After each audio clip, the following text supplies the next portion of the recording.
Bismillahirrahmanirrahim. Assalamualaikum warahmatullahi wabarakatuh. Innal hamdalillah nahmaduhu wa nasta'inuhu wa nastaghfiruh wa natubu ilayhi wa na'udzu billahi min shururi anfusina wa sayyiati a'malina. Man yahdihillahu fala mudilla lahu wa man yudlil fala hadiya lahu. Asyhadu an la ilaha illallah wahdahu la syarika lahu wa asyhadu anna Muhammadan 'abduhu wa rasuluh sallallahu alaihi wa ala alihi wa ashabihi wa man tabi'ahum bi ihsanin ila yaumil qiyamah. Ya ayyuhalladzina amanu taqullaha haqqa tuqatih wa la tamutunna illa wa antum muslimun. Ya ayyuhan nasu taqu rabbakum alladzi khalaqakum min nafsin wahidah وخلق منها زوجها وبث منهما رجالا كثيرا ونساء واتقوا الله الذي تساءلون به والأرحام إن الله كان عليكم رقيبا يا أيها الذين آمنوا اتقوا الله وقولوا قولا سديدا يصلح لكم أعمالكم ويغفر لكم ذنوبكم ومن يطع الله ورسوله فقد فاز فوزا عظيما أما بعد فإن أصدق الحديث كتاب الله وخير الهدي هدي محمد صلى الله عليه وسلم وشر الأمور محدثاتها وكل محدثة بدعة وكل بدعة ضلالة وكل ضلالة في النار أعاذنا الله وإياكم جميعا من النار. Jemaah salat subuh rahimani wa rahimakumullah yang dirahmati Allah Subhanahu wa taala dan saya cintai karena Allah Subhanahu wa taala. Alhamdulillah, kita panjatkan bersyukur kehadirat Allah Subhanahu wa taala yang mana sampai hari ini Allah Subhanahu wa taala masih memberikan kita hidayah serta taufik, juga kemampuan dan kemauan untuk kita menjalankan ibadah kepada Allah Subhanahu wa taala, di antaranya salat subuh secara berjamaah. Mudah-mudahan Allah Subhanahu wa taala menerima salat subuh di pagi hari ini yang telah kita lakukan. Allahumma amin. Baik. Kemudian seperti biasa kajian ba'da subuh hari Ahad. Dan alhamdulillah pertemuan yang lalu kita telah menyelesaikan kitab yaitu Syarah Masail Jahiliyah, dan tentunya itu semuanya atas izin dari Allah Subhanahu wa taala dan kemurahan dari rahmat Allah Subhanahu wa taala sehingga kita bisa menyelesaikannya. Dan mudah-mudahan apa yang telah kita pelajari dari kitab Syarah Masail Jahiliyah itu bisa menjadikan tambahan ilmu bagi kita, dan juga yang lebih penting adalah kita bisa mengamalkan dalam kehidupan kita sehari-hari sehingga kita bisa berhati-hati agar supaya perbuatan dan amalan kita tidak seperti orang-orang jahiliyah, ya, yaitu di zaman sebelum diutusnya Nabi SAW, yang kemudian diutuslah Nabi kita Muhammad SAW untuk mengingkari apa yang dilakukan oleh orang-orang jahiliyah tersebut. Baik, kemudian pagi hari ini insyaallah kita akan mulai kitab baru masih berkaitan dengan akidah yang saya pilih, yaitu kitab Lum'atul I'tiqad Al-Hadi ila Sabil Rasyad. Ya. Kitab ini diberi judul oleh penulis yaitu Al-Imam Muwafaquddin bin Ahmad bin Abdullah bin Ahmad bin Muhammad bin Qudamah Al-Maqdisi, atau yang sering kita sebut lebih terkenal di kalangan kaum muslimin sekarang adalah Ibnu Qudamah Al-Maqdisi. Ya. Beliau ini ulama terkemuka dari mazhab Hambali. Beliau lahir tahun 541 dan wafat tahun 620. Jadi umur beliau 79 tahun, ya. termasuk di antara yang Allah Subhanahu wa taala berikan umur panjang di kalangan para ulama, ya.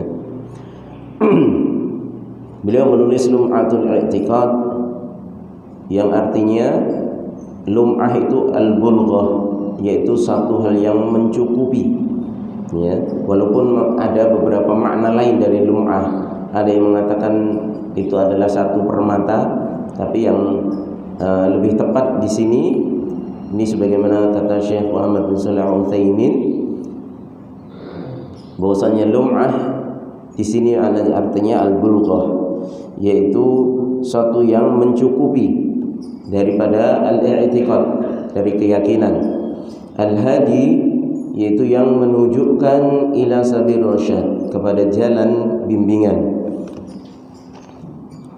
Dan kitab ini saya pilih menggunakan syarahnya, yaitu penjelasannya yang ditulis oleh Syekh Muhammad bin Shalih Al-Utsaimin rahimahullahu taala, dan diberi tahqiq dan juga takhrij hadis. Artinya karena kitab aslinya itu penulisan ayat belum ada tulisan ini surat berapa, ayat berapa, maka diberi tahqiq oleh Syekh Abu Muhammad Ashraf bin Abdul Maqsud, dan juga hadis-hadisnya juga ditakhrij, artinya apakah ini hadis sahih atau hadis dhaif, ya. Latar belakang penulisan kitab ini kata para ulama di antaranya adalah dikarenakan di zaman Ibnu Qudamah Al-Maqdisi, penulis kitab ini, ketika sudah banyak penyimpangan dalam masalah akidah, ya, penyimpangan dalam masalah akidah, maka beliau menulis kitab ini yang ini merupakan berisi akidah, dan dimulai dengan akidah yang paling penting, yaitu akidah asma wa sifat. Walaupun kitab ini tidak khusus untuk asma wa sifat, karena ini memang kitab termasuk kitab pemula, ya, bagi seorang yang belajar akidah. Makanya di sini banyak sekali pembahasan tentang masalah akidah, termasuk keimanan, termasuk nanti telaga Nabi juga dibahas, termasuk nanti jannah wan nar, surga dan neraka, ya. Kemudian keutamaan sahabat, kemudian juga tentang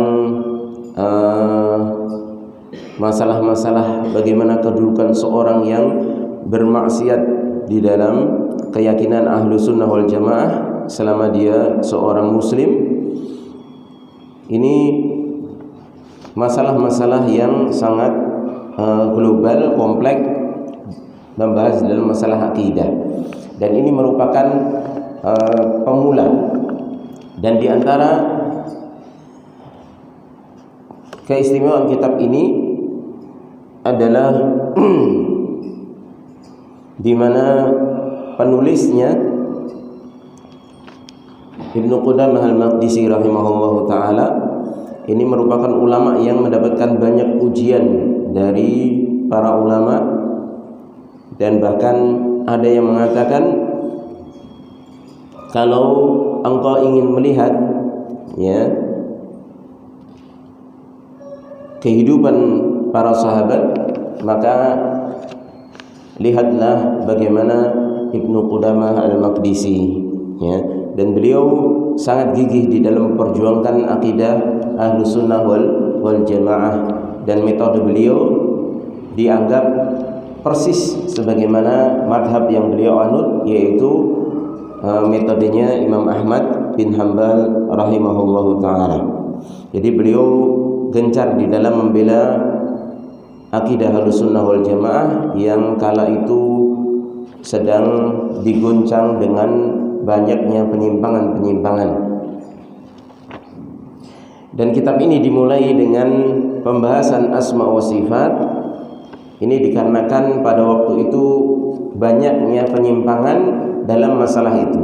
Makanya para ulama mu'assirin, para ulama yang abad-abad sekarang ini, ketika seorang ingin mempelajari asma wa sifat, maka banyak para ulama menganjurkan untuk belajar lum'atul i'tiqad terlebih dahulu, ya, sebagai dasar, sebagai pemula seseorang melangkah lebih lanjut di dalam memahami tentang asma wa sifat Allah Subhanahu wa taala. Dan ilmu asma wa sifat yang berkaitan dengan nama-nama dan sifat-sifat Allah adalah ilmu yang paling mulia. Kenapa? Karena dalam satu kaidah disebutkan syarful ilmi bi syarfil ma'lum. Kemuliaan ilmu itu tergantung kemuliaan apa yang diilmui. Dan kita sepakat bahwasanya di alam semesta ini tidak ada yang lebih mulia dari Allah Subhanahu wa taala, karena Allah Subhanahu wa taala yang menciptakan alam semesta ini beserta isinya. Semuanya ini alam kecuali Allah Subhanahu wa taala.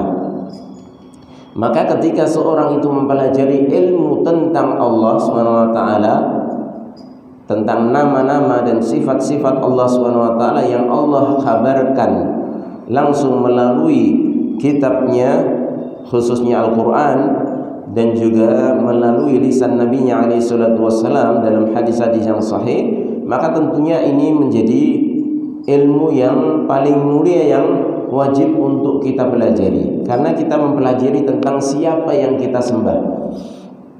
Karena semakin seorang mengenal zat yang disembahnya, maka dia akan semakin tumbuh kecintaan dan semakin besar keikhlasannya untuk mencurahkan seluruh waktu dan apa yang dia miliki dari potensi dirinya untuk beribadah kepadanya. Dan semakin seorang tidak mengenal siapa yang diibadahi, maka semakin lemah pula ibadah dia kepadanya, karena dia tidak mengenal sosok siapa yang dia ibadahi. Oleh karenanya ini merupakan tingkatan awal untuk kita mengenal Allah Subhanahu wa taala dalam mempelajari nama-nama dan sifat-sifat Allah Subhanahu wa taala. Dan ini yang dipelajari di tingkat SMA di Saudi, ya. Jadi tingkat SMA, anak-anak SMA itu belajar akidah pertama kali yang berkaitan dengan asma wa sifat itu belajar lum'atul i'tiqad, ya. Kalau kita di sini ya sudah tua-tua yang baru lum'atul i'tiqadnya, tapi di Saudi itu anak-anak muda itu belajar lum'atul i'tiqad, dan ini pengaruhnya sangat besar. Kalau seorang pemuda mau belajar tentang asma wa sifat, itu diantara salah satu pondasi untuk mencegah mereka ke dalam penyimpangan yang terjadi di kalangan para pemuda saat ini. Kenapa? Karena semakin dia mengenal Allah Subhanahu wa taala, mengenal zat yang telah menciptakan alam semesta, mengenal zat yang telah menciptakan mereka, maka tentunya mereka akan semakin takut untuk berbuat maksiat, ya. Semakin takut untuk berbuat maksiat, sehingga semakin mudah untuk diarahkan kepada kebaikan. Ini fungsi yang paling penting di dalam belajar asma wa sifat. Dan ini juga yang dulu saya pelajari di pondok pesantren, yaitu berkaitan dengan asma wa sifat dasar. Kita belajar lum'atul i'tiqad ini, kemudian setelah itu tingkat lanjutan khusus membahas asma wa sifat dari awal sampai akhir, itu Qawaidul Muthlah. Dan ini kitab termasuk apa yang dikatakan para ulama butuh konsentrasi tingkat tinggi, ya. Makanya ini para ulama menyusun bagaimana seseorang itu belajar asma wa sifat dan tidak merasa jenuh. Maka disusunlah oleh para ulama sesuai dengan tingkatan-tingkatan pemahamannya, dan disampaikan dengan cara yang runtut, mulai dari yang ringan untuk dipahami dan sampai permasalahan-permasalahan yang mendetail, di dalam asma wa sifat.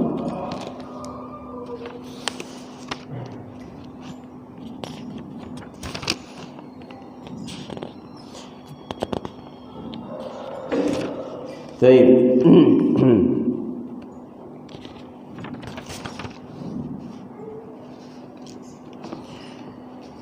Kita mulai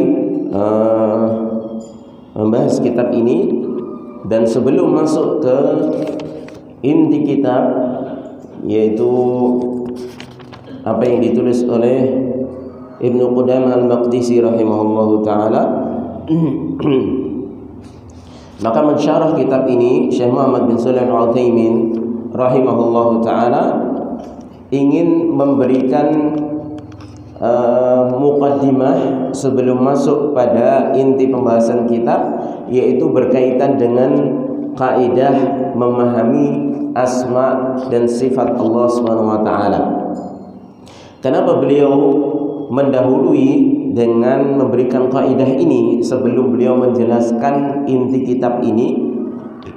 Tujuan beliau adalah agar supaya kita siap di dalam membahas kitab yang ditulis oleh Ibnu Qudamah al-Maqdisi ini. Karena awal-awal pembahasan ini adalah pembahasan asma wa sifat, dan beliau Syekh Muhammad bin Shalih Al-Utsaimin rahimahullahu taala ingin memberikan kaidah ringkas agar supaya kita ini nanti bisa memahami apa yang disampaikan oleh Ibnu Qudamah al-Maqdisi rahimahullahu taala dalam kitabnya Lum'atul I'tiqad tersebut. Dan kaidah-kaidah yang beliau sebutkan di sini adalah kaidah-kaidah ringkas, dan tentunya tidak semuanya, tapi ini kaidah dasarnya.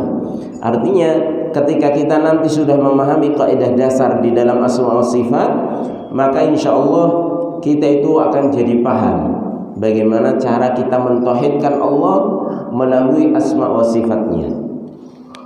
Karena sebagaimana kita ketahui, yang namanya kita mentauhidkan Allah Subhanahu wa taala, mengesahkan Allah Subhanahu wa taala dalam beribadah, ya, itu ada tiga tahapan, tiga tingkatan. Yang pertama, kita mentauhidkan Allah Subhanahu wa taala melalui perbuatannya. Ya, melalui perbuatan Allah Subhanahu wa taala.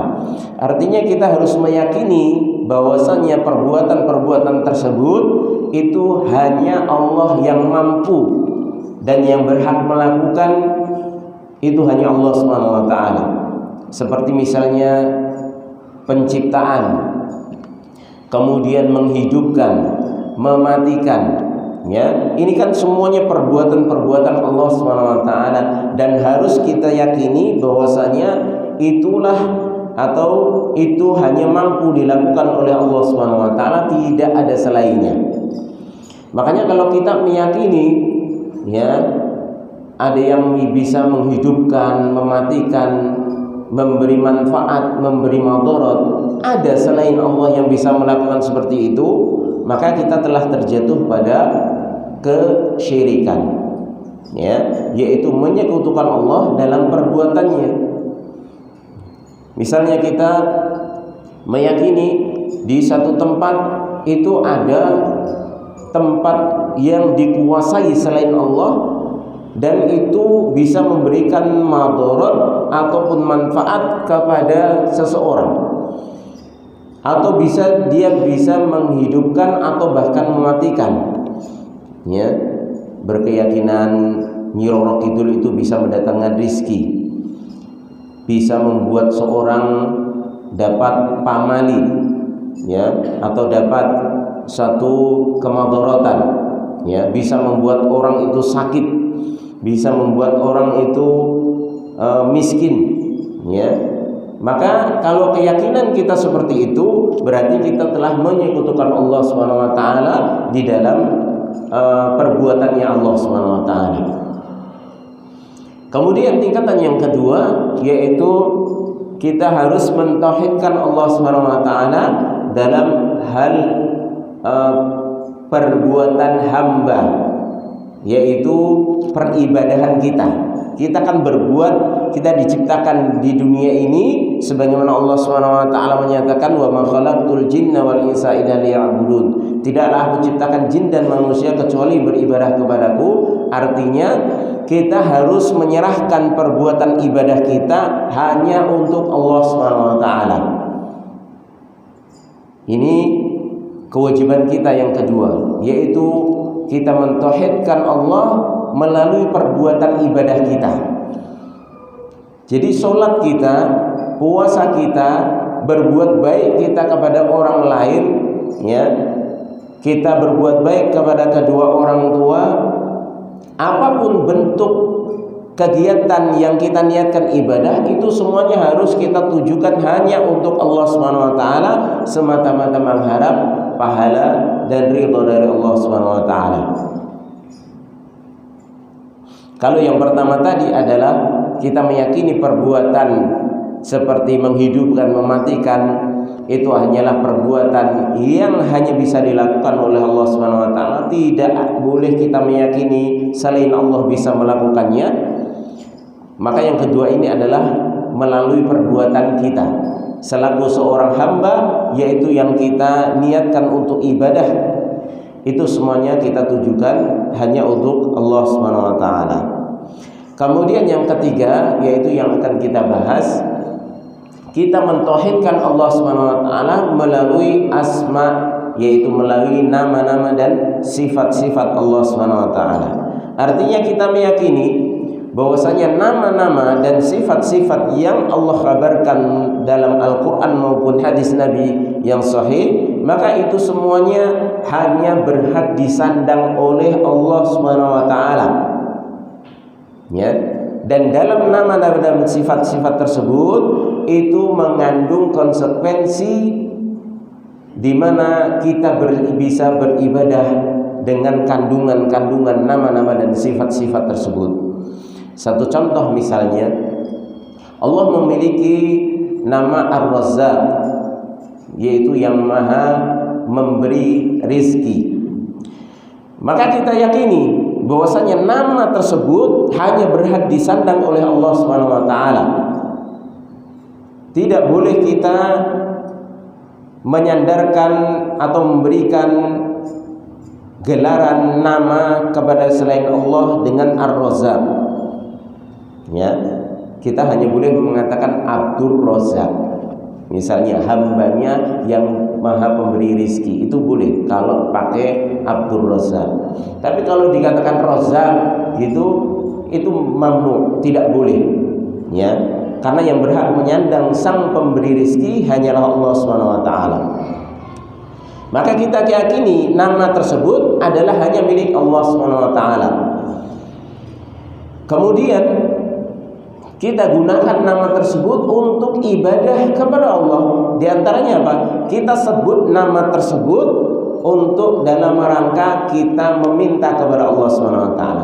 Misalnya kita meminta rizki, maka kita sebut ya Razzaq, wahai Zat yang maha memberi rizki. Maksudnya siapa yang kita panggil dengan Ar-Razzaq? Yaitu Allah SWT, ya.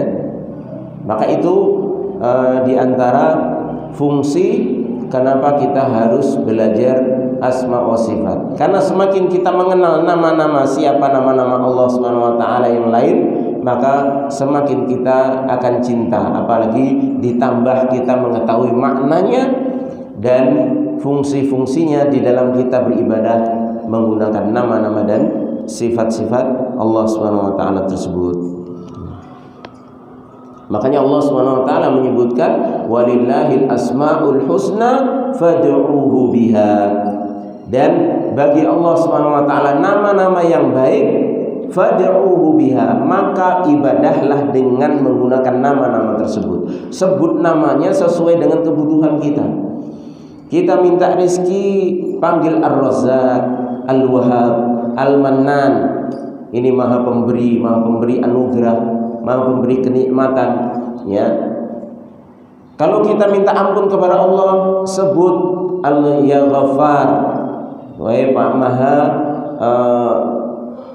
pemberi atau ampunan, ya. yang memberikan ampunan, ya, Maha Pengampun, Ya Rahim, Maha Penyayang. Otomatis kita minta kepada Allah SWT yang memberikan ampunan dan memberikan kasih sayang. Artinya ketika kita minta ampunan kepada Allah SWT dengan menyebut Ar-Rahim juga, yang Maha Penyayang, kita minta diampuni dosa kita tapi tetap kita disayangi, ya. Inilah keistimewaan dari nama Allah SWT. Karena kalau selain Allah, kalau makhluk bisa juga mengampuni apa yang kita lakukan salah, tapi terkadang atau tidak bisa seorang makhluk itu membarengi pengampunannya, pemberian maafnya dengan kasih sayang. Artinya biasanya kalau orang sudah terluka, kemudian dia mengampuni orang yang melukainya, yang menyakitinya, dia bilang, ya sudah, kesalahanmu tak maafkan, tapi wis ojo cedak-cedak aku meneh. Artinya apa? Dia nggak dikasih kasih sayang lagi. Tapi Allah SWT lain. Allah ketika mengetahui hambanya itu melakukan kesalahan, kemudian dia minta ampun, Allah masih tetap sayang, ya. Allah masih tetap sayang kepada hambanya dan tetap mengharapkan hambanya itu agar supaya mendekat kepadanya. Berbeda dengan makhluk. Maka inilah fungsi kita belajar asma wa sifat.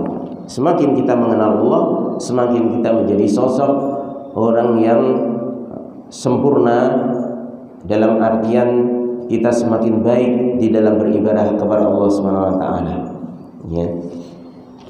Kata orang, tidak kenal maka tidak sayang, dan itulah kenyataannya. Ketika kita tidak mengenal siapa Allah, maka kita pun nggak akan pernah mencintai Allah Subhanahu wa taala. Paling hanya sekedar lisan saja, tapi secara perbuatan ternyata bertentangan dengan apa yang kita ikrarkan melalui lisan, ya. Baik. Maka di awal kitab ini Syekh Muhammad bin Shalih Al-Utsaimin itu memberikan kaidah-kaidah ringan di dalam memahami asma wa sifat Allah Subhanahu wa taala. Beliau mengatakan, wa qabla ad-dukhuli fi samimil kitab uhibbu an uqaddima qawaid hamatin aw hamatan fima yata'allaqu bi asma'illahi wa sifatihi. Dan sebelum masuk pada inti pembahasan kitab, yaitu Lum'atul I'tiqad yang ditulis oleh Ibnu Qudamah Al-Maqdisi rahimahullah taala, aku ingin memberikan muqaddimah dalam kitab ini, yaitu kaidah-kaidah yang penting yang berkaitan dengan asma dan sifat Allah Subhanahu wa taala.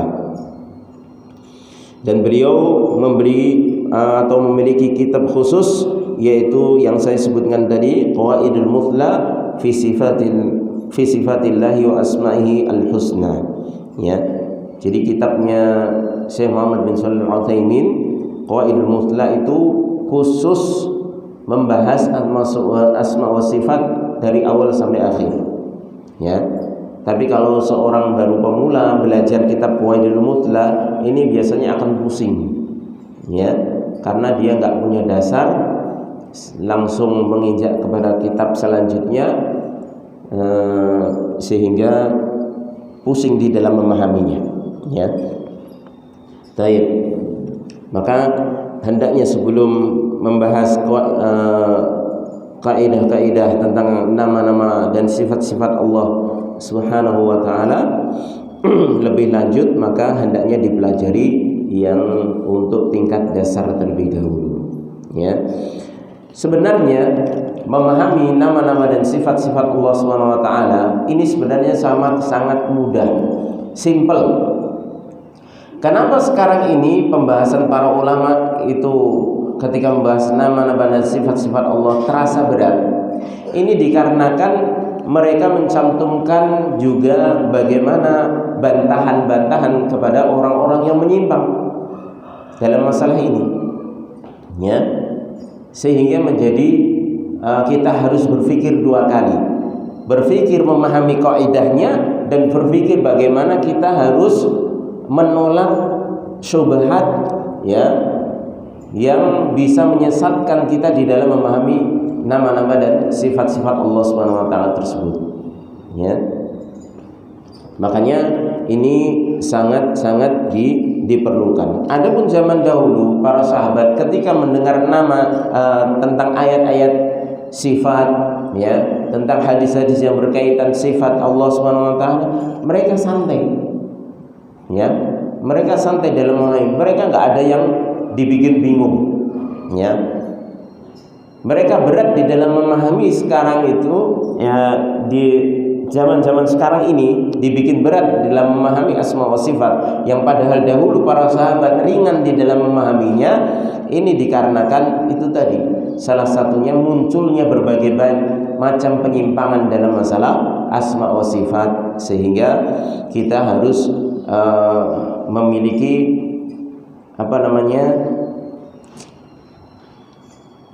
untuk berpikir dua kali, memahami kaidahnya dan memahami penyimpangan-penyimpangan yang ada, ya, sekaligus bantahannya. Maka di sini diberikan kaidah ringan oleh beliau. Mudah-mudahan nanti kita bisa mengambil faedahnya dan bisa mempermudah dalam kita memahami pelajaran kita selanjutnya. Baik, al-qaidatul ula, kaidah yang pertama, fil wajib nahwa nususil kitabi wa sunnati fi asma'illahi wa sifatihi. Kewajiban yang berkaitan dengan nas-nas Alkitab maupun sunnah Nabi alaihi salatu wassalam di dalam nama-nama Allah dan sifat-sifatnya. Apa yang menjadi kewajiban kita? Al-wajibu fi nususil kitabi wa sunnati ibqa'u dilalatiha ala zahiriha min ghairi taghyirin lianna Allah anzala al-Qur'ana bilisanin arabiyyin mubin wan nabiy sallallahu alaihi wasallam yatakallamu bil lisanil arabi fawajaba ibqa'u dilalati kalamillahi wa kalami rasulih ala ma hiya alaihi fadhalika al-lisan wa lianna taghyiraha ala zahiriha qawlun ala Allah bila ilmin wa huwa haramun liqaulihi ta'ala qul innama harrama rabbiyal fawahisha ma dhahara minha wa ma batan wal ithma wal baghya bighairil haqq wa an tusyriku billahi ma lam yunzil bihi sultanan wa an taqulu 'ala Allahi ma la ta'lamun. Dalam surah Al-A'raf ayat ke-33.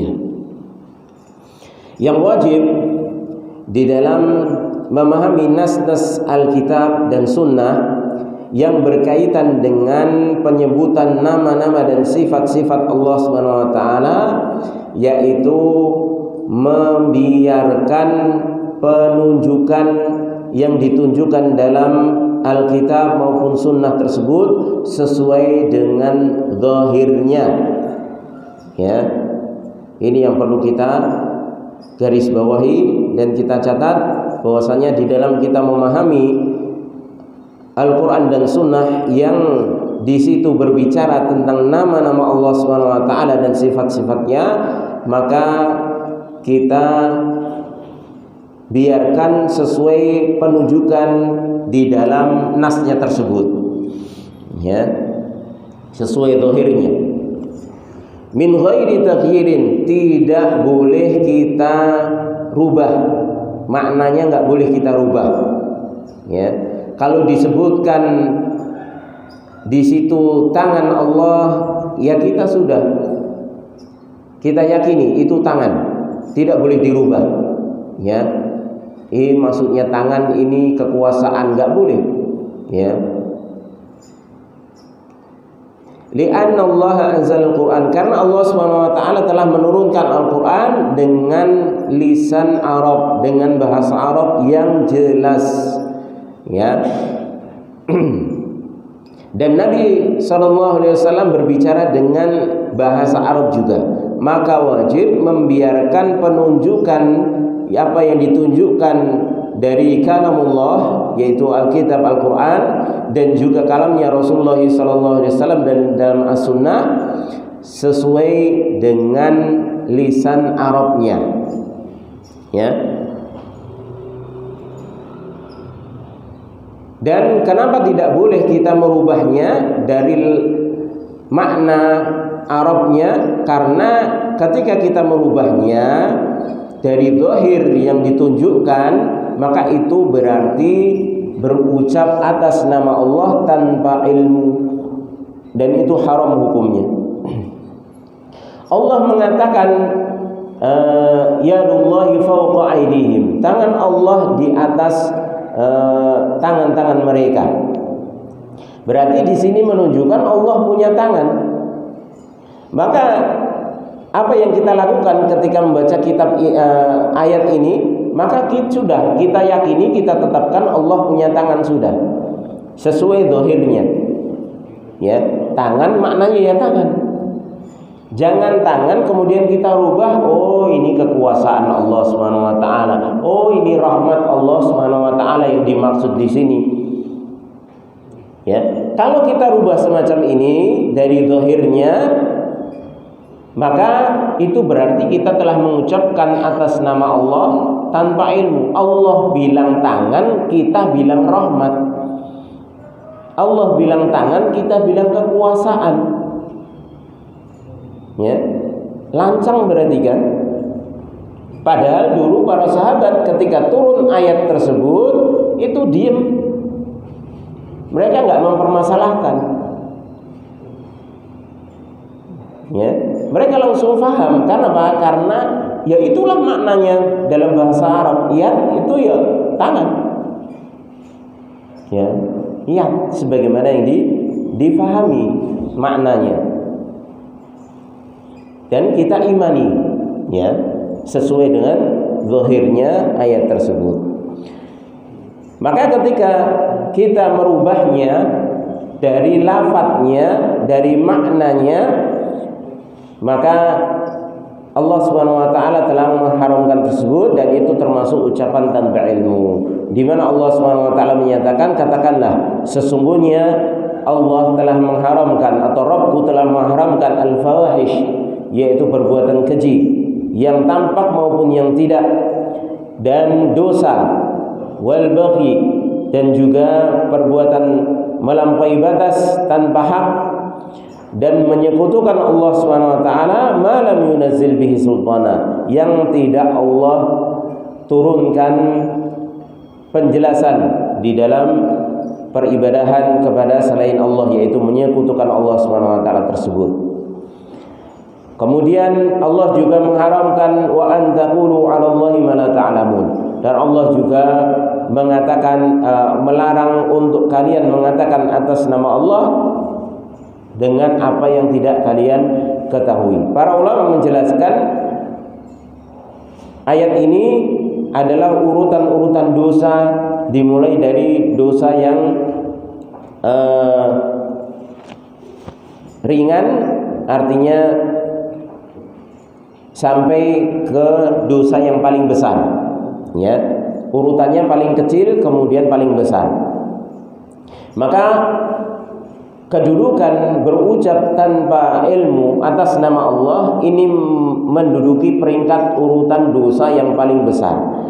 Kenapa di sini didatangkan setelah menyekutukan Allah? Padahal menyekutukan Allah itu kita ketahui dosa yang paling besar dan tidak mendapatkan ampunan kalau orangnya tidak bertobat sampai meninggal dunia. Maka dijawab oleh para ulama, karena semua dosa, termasuk dosa kesyirikan, itu awal mulanya adalah berucap atas Allah tanpa ilmu. Seorang mengatakan Allah punya anak, itu juga ucapan tanpa ilmu. Ya, Allah nggak pernah mengatakan Allah punya anak, kok dia mengucapkan Allah punya anak. Padahal Allah sendiri sudah menegaskan lam yalid wa lam yulad. Allah itu tidak beranak dan tidak diperanakkan. Kok masih saja meyakini Allah mempunyai anak. Ini berarti kan mengucapkan ucapan tanpa ilmu atas nama Allah Subhanahu wa taala, dan ini bentuk kesyirikan sekaligus. berarti double. Ya. Dimulai karena ucapannya tanpa ilmu, terjatuh ke dalam kesyirikan. Sama ketika meyakini di sana ada sosok yang berkuasa selain Allah, bisa memberikan manfaat, bisa memberikan madarat, bisa menyembuhkan penyakit, ya.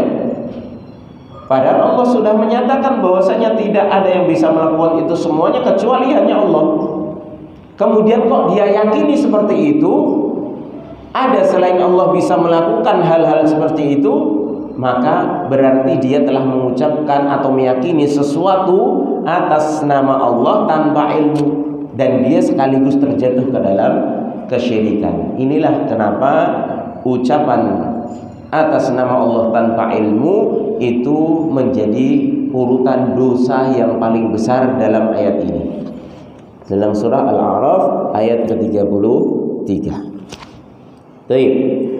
Mithalu dzalika qauluhu ta'ala.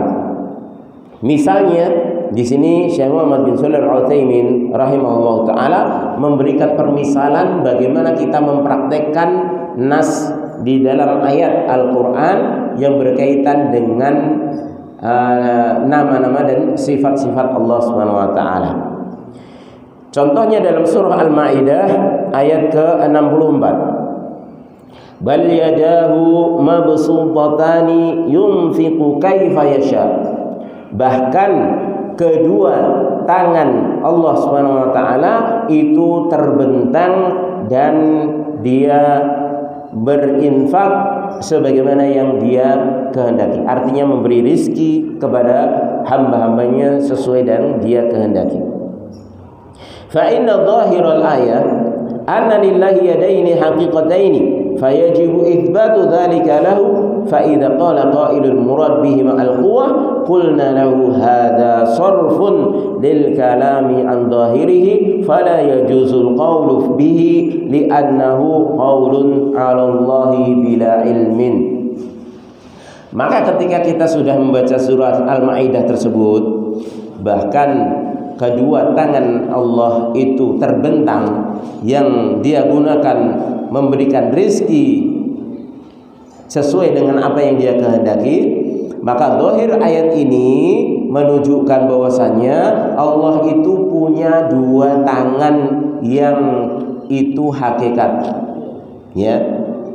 Benar-benar Allah Subhanahu wa taala memiliki dua tangan, dan wajib untuk kita menetapkan hal tersebut, ya.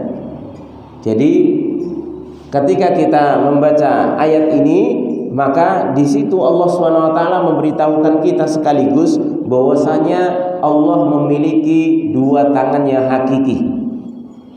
Ya. Sudah, itu saja. Ya. Pikiran kita nggak usah lari kemana-mana, karena yang menjadi kewajiban kita ketika kita membaca ayat yang berkaitan dengan penetapan nama ataupun sifat-sifat Allah Subhanahu wa taala, maka kewajiban kita adalah menetapkan sesuai dengan makna penunjukan dalam ayat tersebut. Ditetapkan tangan, kedua tangan, ya sudah kita tetapkan kedua tangan. Maknanya apa? Ya tangan, ya sudah. Ya. Kemudian apa? Yang kedua kita imani, sudah. Ya. Enggak sulit kan? Enggak sulit dalam masalah menetapkan nama-nama dan sifat-sifat Allah Subhanahu wa taala. Ya. Maka apabila ada yang mengatakan bahwasanya masa Allah punya tangan, yang dimaksud dalam ayat tersebut adalah kekuatan, maka kita katakan, maka ini termasuk menyimpangkan, ya, dari apa yang disebutkan oleh Allah Subhanahu wa taala dari zahirnya. Allah menyebutkan tangan, kok kamu menyebutkan kekuatan, itu komendi. Ya. Maka tidak boleh. Dan ucapan ini berarti ucapan atas nama Allah tanpa ilmu. Allah mengucapkan atau mengatakan punya dua tangan, kita mengatakan enggak, Allah enggak punya dua tangan, Allah punyanya kekuatan. Loh, apa alasan kamu? Ya, mungkin akan dikatakan, Ya karena alasannya mosok toh Allah punya tangan. Ya berarti kok ya makhluk jari sopo. Ya. Jari ini sopo. Ya. Sama nama bukan berarti sama dalam hakikatnya. Ya. Kalau kamu katakan kalau Allah ditetapkan punya tangan kemudian sama dengan makhluk, berarti penetapan kamu terhadap kekuatan juga sama. Makhluk punya kekuatan enggak? Punya. Sama juga. Makhluk kalau enggak kuat enggak bisa ngangkat. Ya. Orang bisa ngangkat gelas ini, ya, saya bisa mengangkat gelas ini karena saya punya kekuatan. Lah kalau alasan kamu menolak Allah punya tangan karena sama dengan makhluk, maka kekuatan yang kamu tetapkan pun sama juga. Ya, makhluk juga punya kekuatan. Ya. Maka tidak boleh menyimpangkan hal tersebut. Kemudian juga sama nama belum tentu sama secara hakikat. Kita punya tangan, kera juga punya tangan. Ya. Maka apakah sama atau kita mau tangan kita disamakan dengan tangan kera? Enggak mau. Tanganmu kayak tangan ketek. Ya. Enggak mau, padahal sama-sama namanya. Ya. Maka demikian pula dengan Allah Subhanahu wa taala. Allah yang menciptakan makhluknya dan Allah tidak serupa dengan sesuatu apapun. Laisa kamitslihi syai'un. Allah itu tidak semisal sedikit pun dengan sesuatu pun. Maka ketika Allah memberikan satu nama yang sama dengan namanya saja secara lafaz, maka itu tidak mengandung konsekuensi sama dalam hakikat, dalam bentuknya. Dan itu bukan beban kita. Kita memikirkan hakikatnya bagaimana, bentuknya bagaimana, itu bukan kewajiban kita. Kewajiban kita imani saja, sudah selesai. Buktinya dulu para sahabat ayat ini turun kepada mereka santai saja. Mereka nggak protes sama Rasulullah Sallallahu Alaihi Wasallam. Ya Rasulullah, kok Allah punya tangan sih? Nggak ada. Mereka terima begitu saja, gampang, simpel kan? Ya, kita jadi berkhayal, jadi macam-macam itu karena mulai muncul penyimpangan-penyimpangan tersebut. Orang mulai membisikkan, kamu kalau menetapkan tangannya Allah berarti sama dong dengan makhluk. Makhluk juga punya tangan. Masa Allah sama dengan makhluk? Ya, jangan ditetapkan tangan, tetapkannya kekuasaan, tetapkannya rahmat. Ya, seperti itu. Akhirnya kita jadi macam-macam. Padahal gampang, ya. Karena agama ini gampang, mudah. Makanya sebenarnya termasuk yang paling mudah itu sebenarnya di dalam kita memahami asma wa sifat. Karena ini apa? Karena ini ilmu yang paling penting. Kalau ilmu yang paling penting dalam agama Islam itu dibikin sulit, nggak mungkin.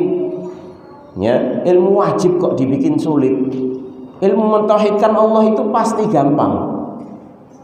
Ya, pasti gampang dalam kita memahami.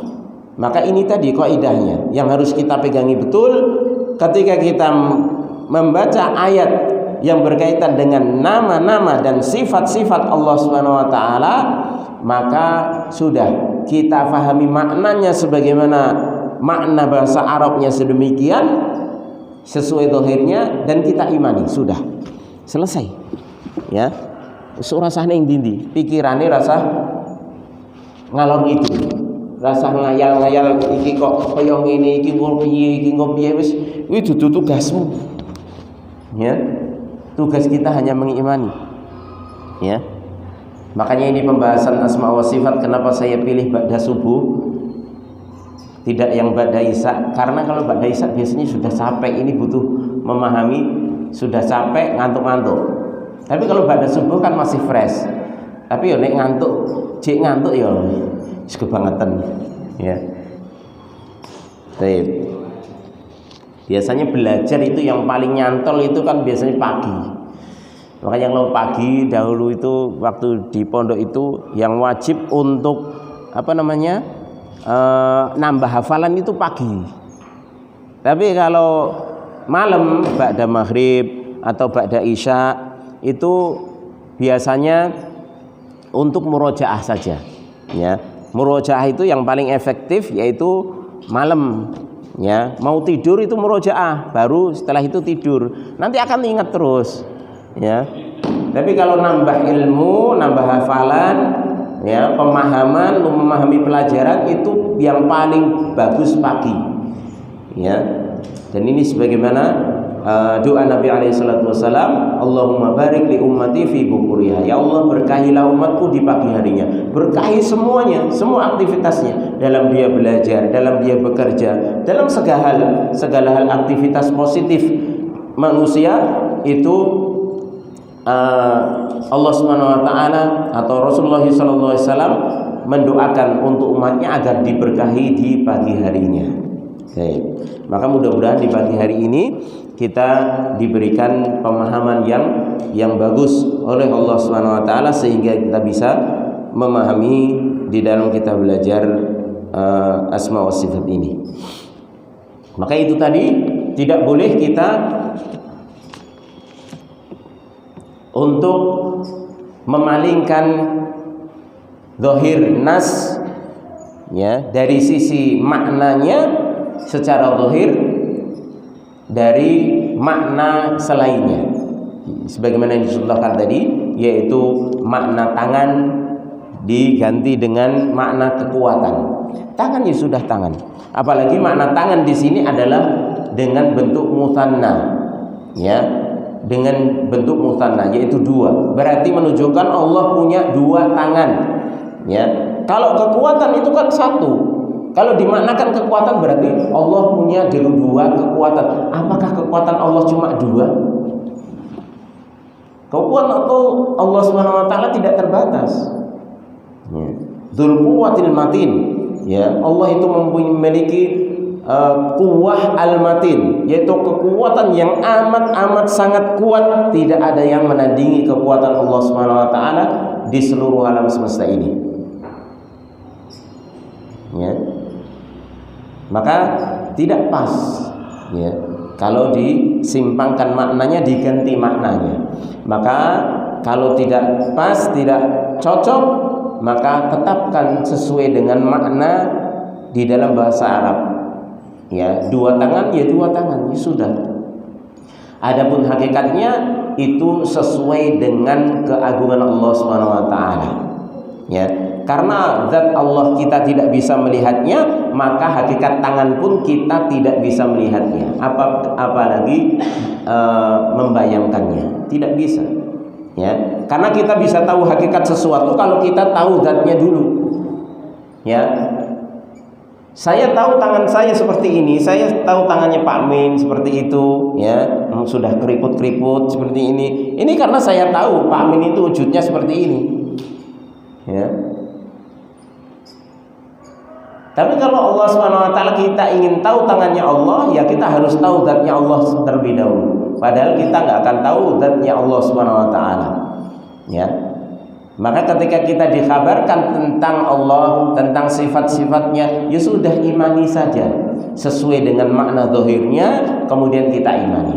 Ya, seperti itu kaidah pertama di dalam memahami nama-nama dan sifat-sifat Allah Subhanahu wa taala yang terdapat dalam Al-Qur'an maupun As-Sunnah yang sahihah. Baik, insyaallah ini dulu kita cukupkan.